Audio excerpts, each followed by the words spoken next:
اعوذ باللہ من الشیطان الرجیم، بسم اللہ الرحمن الرحیم۔ اللہ تعالیٰ سے محبت کے تقاضے۔ اللہ تعالیٰ کے ساتھ شرک نہ کیا جائے۔ انہ من یشرک باللہ فقد حرم اللہ علیہ الجنہ ومأواہ النار وما للظالمین من انصار۔ جس نے اللہ کے ساتھ شریک ٹھہرایا اس پر اللہ نے جنت حرام کر دی اور اس کا ٹھکانہ جہنم ہے، ایسے ظالموں کے لیے کوئی مددگار نہیں۔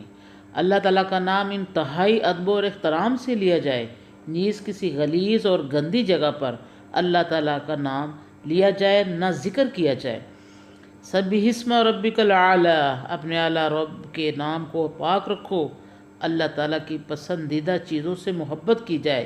وَمَن يُعَظِّمْ حُرُمَاتِ اللَّهِ فَهُوَ خَيْرٌ لَهُ عِندَ رَبِّهِ، اور جو شخص اللہ تعالیٰ کی احترام والی چیزوں کی عزت کرے تو یہ طرز عمل اس کے لیے اس کے رب کے نزدیک بہتر ہے۔ اللہ تعالیٰ کی ناپسندیدہ چیزوں کو ناپسند کیا جائے۔ وَقَدْ نَزَّلَ عَلَيْكُمْ فِي الْكِتَابِ أَنْ إِذَا سَمِعْتُمْ آيَاتِ اللَّهِ يُكْفَرُ بِهَا وَيُسْتَهْزَأُ بِهَا فَلَا تَقْعُدُوا مَعَهُمْ حَتَّى يَخُوضُوا فِي حَدِيثٍ غَيْرِهِ إِنَّكُمْ مِثْلُهُمْ إِنَّ اللَّهَ جَامِعُ الْمُنَافِقِينَ وَالْكَافِرِينَ فِي جَهَنَّمَ جَمِيعًا۔ اللہ تعالیٰ اپنی کتاب میں تم پر یہ حکم نازل فرما چکا ہے کہ جب تم کسی جگہ سنو کہ اللہ تعالیٰ کی آیات کا انکار کیا جا رہا ہے اور ان کا مذاق اڑایا جا رہا ہے تو ان لوگوں کے ساتھ مت بیٹھو حتیٰ کہ یہ لوگ کسی دوسری بات میں لگ جائیں، ورنہ تم بھی انہی جیسے ہو۔ بے شک اللہ تعالیٰ منافقوں اور کافروں کو جہنم میں ایک ہی جگہ اکٹھے کرنے والا ہے۔ اللہ تعالیٰ کی طرف منسوب اشیاء مثلاً کلام اللہ، بیت اللہ وغیرہ کی عزت و احترام کیا جائے۔ وَمَن يُعَظِّمْ شَعَائِرَ اللَّهِ فَإِنَّهَا مِن تَقْوَى الْقُلُوبِ، اور جو شخص شاعر اللہ کی عزت کرے تو یہ اس کے دل کے تقوی کی علامت ہے۔ اللہ تعالیٰ سے دشمنی رکھنے والوں سے دشمنی رکھی جائے اور دوستی رکھنے والوں کے ساتھ دوستی رکھی جائے۔ اللہ تعالیٰ قرآن پاک میں فرماتا ہے لا تجد قوما يؤمنون بالله واليوم الآخر يوادون من حاد الله ورسوله ولو كانوا آباءهم أو أبناءهم أو إخوانهم وعشيرتهم أولئك كتب في قلوبهم الإيمان وأيدهم بروح منه ويدخلهم جنات تجري من تحت الأنهار خالدين فيها رضي الله عنه ورضوا عنه أولئك حزب الله الا ان حزب اللہ هم المفلحون۔ جو لوگ اللہ اور آخرت پر ایمان لائے ہیں انہیں ان لوگوں سے محبت کرتے کبھی نہ پاؤ گے جنہوں نے اللہ اور اس کے رسول سے دشمنی کی، خواہ وہ ان کے باپ ہوں یا ان کے بیٹے ہوں یا ان کے بھائی ہوں، ان کے خامد والے۔ یہ اللہ کے دشمنوں سے دوستی نہ کرنے والے لوگ وہ ہیں جن کے دلوں میں اللہ تعالیٰ نے ایمان ثبت کر دیا ہے اور اپنی طرف سے ان کی روح یعنی نور ایمان یا روح القدس جناب جبرائیل علیہ السلام کے ساتھ مدد کی ہے، اور قیامت کے روز ان لوگوں کو جنت میں داخل فرمائے گا جس کے نیچے نہریں بہتی ہیں۔ وہ لوگ اس جنت میں ہمیشہ ہمیشہ رہیں گے۔ اللہ تعالیٰ ان سے راضی ہوا اور وہ اللہ سے راضی ہوئے۔ یہ لوگ اللہ کے لشکر والے ہیں، خبردار ہو کر اللہ کے لشکر والوں ہی فلاح پانے والے ہیں۔ اللہ کی راہ میں اپنا مال، جان اور زبان سے جہاد کیا جائے۔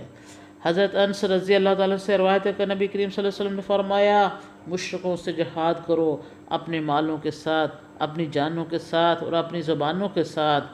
کلام اللہ سے محبت کی جائے۔ اللہ تعالیٰ قرآن پاک میں فرماتا ہے یا ایھا الناس قد جاءتکم موعظۃ من ربکم وشفاء لما فی صدور وہدی ورحمۃ للمؤمنین قل بفضل اللہ وبرحمتہ فبذلک فلیفرحوا هو خیر مما یجمعون۔ اے لوگو، تمہارے پاس تمہارے رب کی طرف سے وعظ و نصیحت یعنی قرآن مجید آ گیا، اس میں دلوں کی بیماری کے لیے شفا ہے اور جو اس پر ایمان لے آئے ان کے لیے ہدایت و رحمت ہے۔ اے نبی کہو یہ اللہ تعالیٰ کا فضل اور مہربانی ہے کہ اس نے قرآن نازل فرمایا، اس پر لوگوں کو خوشی منانی چاہیے۔ قرآن مجید ان سب چیزوں سے بہتر ہے جنہیں لوگ اکٹھا کر رہے ہیں۔ اللہ کے دین کی نصرت کی جائے۔ یا ایھا الذین آمنوا ان تنصروا اللہ ینصرکم ویثبت اقدامکم۔ اے لوگو جو ایمان لائے ہو، اگر تم اللہ کے دین کی مدد کرو گے تو تو وہ تمہاری مدد فرمائے گا اور تمہارے قدم کافروں کے مقابلے میں جما دے گا۔ اللہ تعالیٰ کے تمام احکام اور فیصلوں پر راضی رہا جائے۔ حضرت عباس بن عبد المطلب رضی اللہ تعالیٰ سے روایت ہے کہ انہوں نے رسول اللہ صلی اللہ علیہ وسلم کو فرماتے ہوئے سنا، اس آدمی نے ایمان کا صحیح مزہ چکھا جو راضی ہوا اللہ کے رب ہونے پر، اسلام کے دین ہونے پر اور محمد صلی اللہ علیہ وسلم کے رسول ہونے پر۔ اللہ کے دین پر ثابت قدم رہا جائے۔ حضرت معاذ بن سعد رضی اللہ تعالیٰ عنہ کہتے ہیں، سعد نے قسم کھائی کہ وہ اپنی بیٹے سعد بن ابی وقاص رضی اللہ تعالیٰ عنہ سے اس وقت تک بات نہ کرے گی جب تک سعد دین محمد صلی اللہ علیہ وسلم نہ چھوڑ دے، نہ کچھ کھائے گی اور نہ پیے گی۔ سعد کی ماں نے سعد سے کہا، اللہ تعالیٰ تجھے والدین کی اطاعت کا حکم دیا ہے اور میں تیری ماں ہوں، تجھے دین محمد صلی اللہ علیہ وسلم چھوڑنے کا حکم دیتی ہوں۔ 3 دن تک ایسا ہی رہا اور نہ کھایا نہ پیا، حتیٰ کہ بھوک کی وجہ سے غش آنے لگا۔ اس کا ایک بیٹا جس کا نام عمار تھا وہ کھڑا ہوا اور اس نے اپنی ماں کو پانی پلایا۔ ہوش میں آنے کے بعد ماں نے حضرت سعد بن رضی اللہ تعالیٰ عنہ کے لیے بد دعا کی۔ تب اللہ تعالیٰ نے قرآن مجید میں یہ آیت نازل فرمائی، اور ہم نے انسان کو والدین کے لیے ساتھ نیک سلوک کرنے کی تاکید کی، لیکن اگر وہ تجھے مجبور کرے کہ تم میرے ساتھ کسی کو شریک کرے جس کا تجھے علم نہیں تو اس کی بات نہ مان۔ زیادہ سے زیادہ نفلی عبادت کی جائے۔ اللہ تعالیٰ کی اطاعت اور فرمانبرداری کے معاملے میں کسی کی ملامت یا مذمت کی پرواہ نہ کی جائے۔ حضرت عبادہ بن صامت رضی اللہ تعالیٰ عنہ کہتے ہیں کہ ہم نے اچھے اور برے حالات میں آپ صلی اللہ علیہ وسلم کا حکم سننے اور ماننے پر آپ صلی اللہ علیہ وسلم کی بیعت کی، اور اس بات پر بیعت کی کہ امارات یعنی حکومت کے جو اہل ہوگا اس سے جھگڑا نہیں کریں گے، اور جہاں کہیں بھی ہوگا حق پر ڈٹے رہیں گے یا حق کی بات کہیں گے، اور اس بات پر بھی بیعت کی کہ اللہ کی راہ میں ہم کسی ملامت کرنے والے کی ملامت سے نہیں ڈریں گے۔ اسے بخاری نے روایت کیا۔ اللہ تعالیٰ کی طرف سے آنے والے مصائب اور علام پر صبر کیا جائے۔ حضرت انس بن مالک رضی اللہ عنہ سے روایت ہے کہ رسول اللہ صلی اللہ علیہ وسلم فرمایا، بڑی آزمائش پر بڑا اجر ہے۔ اللہ تعالیٰ جب کسی سے محبت فرماتا ہے تو اسے آزمائش میں مبتلا فرما دیتا ہے۔ جو اس پر راضی رہتا ہے اللہ تعالیٰ بھی اس سے راضی رہتا ہے، اور جو اس پر خفا ہوتا ہے اللہ تعالیٰ بھی اس سے خفا ہوتا ہے۔ اسے ابن ماجہ نے روایت کیا۔ اللہ تعالیٰ سے محبت کرنے والوں کو امانت ادا کرنی چاہیے، سچ بولنا چاہیے اور اپنے ہمسایوں سے اچھا سلوک کرنا چاہیے۔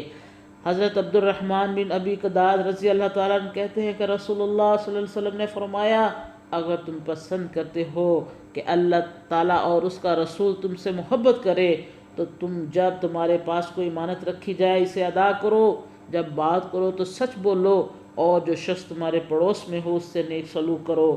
اسے طبرانی نے روایت کیا۔ تمام اعمال خالص اللہ تعالیٰ کی رضا کے لیے کیے جائے، جس میں نمود و نمائش و ریا نہ ہو۔ حضرت ابو ہریرہ سے روایت کہتے ہیں کہ رسول اللہ صلی اللہ علیہ وسلم نے فرمایا، قیامت کے دن ایک شہید لایا جائے گا، اللہ تعالیٰ اسے اپنی قیمتی نعمتیں گنوائے گا اور شہید ان نعمتوں کا اقرار کرے گا۔ اللہ تعالیٰ اس سے پوچھے گا، تو نے ان نعمتوں کا حق ادا کرنے کے لیے کیا عمل کیا؟ وہ کہے گا، میں نے تیری راہ میں جہاد کیا حتیٰ کہ شہید ہو گیا۔ اللہ تعالیٰ فرمائے گا، تو جھوٹ کہتا ہے، تو نے بہادر کہلوانے کے لیے جنگ کی، سو دنیا نے تجھے بہادر کہا۔ پھر فرشتوں کو حکم ہوگا اور اسے منہ کے بل گھسیٹ کر جہنم میں ڈال دیا جائے۔ اس کے بعد وہ آدمی لایا جائے گا جس نے خود بھی علم سیکھا اور دوسروں کو بھی سکھایا۔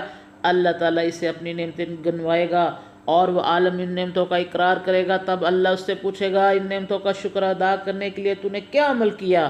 وہ عرض کرے گا، میں نے خود بھی علم سیکھا اور دوسروں کو بھی سکھایا، اور تیری خاطر لوگوں کو قرآن پڑھ کر سنایا۔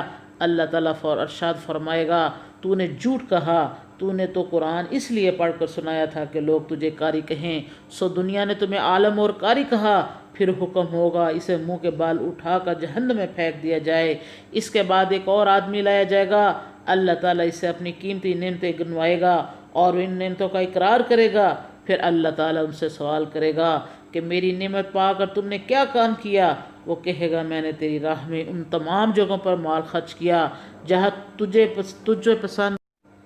اللہ تعالیٰ ارشاد فرمائے گا کہ تو جھوٹ کہتا ہے، تو نے تو مال صرف اس لیے خرچ کیا تاکہ لوگ تجھے صحیح کہیں، اور دنیا نے تجھے صحیح کہا۔ پھر حکم ہوگا، اسے منہ کے بال اٹھا کر جہنم میں پھینک دیا جائے۔ اس نے مسلم نے روایت کیا۔ میرے پیارے بہنوں اور بھائیوں، اللہ تعالیٰ وہ ذات ہے جس کے ساتھ ہمیں ساری دنیا کی پرواہ کیے بغیر سچے دل سے محبت کرنی چاہیے اور کسی چیز کی پرواہ نہیں کرنی چاہیے۔ اللہ تعالیٰ کے ساتھ نہ کسی کو شریک ٹھہرایا جائے، اللہ تعالیٰ کی جو پسندیدہ چیزیں ہیں ان کو پسند کیا جائے، اللہ کے دشمنوں کے ساتھ کوئی دوستی نہ کی جائے، اللہ کو جو پسند کرتا ہے اس کو پسند کیا جائے، اللہ کے لیے اللہ کی خاطر انسانوں سے دوستی کی جائے، ان سے محبت کی جائے، اللہ کی رضا کے لیے، اللہ کی خالص اللہ کی رضا کے لیے اس کے راستے میں مال خرچ کیا جائے، جہاد کیا جائے، زبان سے، قول سے، جسمانی ہر لحاظ سے اللہ کے حکم کی فرما برداری کرنا چاہیے اور اللہ کا ہی حکم ہمیں بجا لانا چاہیے، کیونکہ جو کچھ بھی ہم اس دنیا میں کریں گے وہ دنیا مکافات عمل ہے۔